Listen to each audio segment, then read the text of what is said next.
পৃথিবী সৃষ্টি করলেন আল্লাহ, মানুষ সৃষ্টি করেছেন আল্লাহ। আইন তৈরি করবে তোমার বাবা।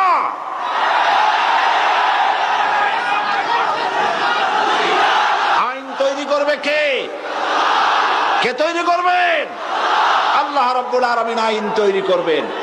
আরেকটি জিনিস লক্ষ্য করুন, এই পৃথিবীতে, থামুন, এই পৃথিবীতে একটা গাধার তৈরি করা আইন আর একটা গাধাই কিন্তু মানে না, ঠিক কিনা?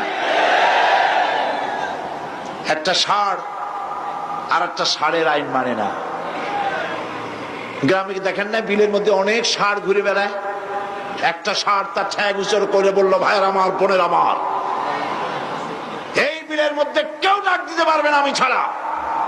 আর সব ষাঁড়েরা গরুরা লেজ উঁচু করে দৌড় মারলো।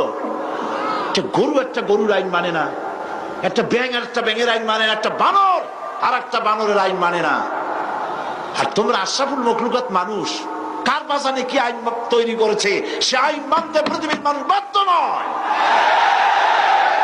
মানুষ সৃষ্টির সেরা, আইন মানবে আল্লাহ। চিল্লায় বলো কার?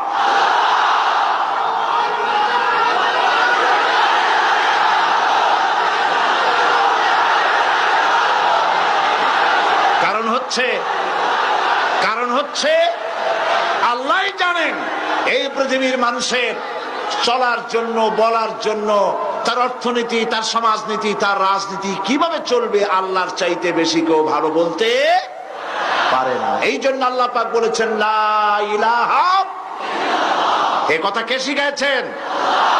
জোরে বলুন।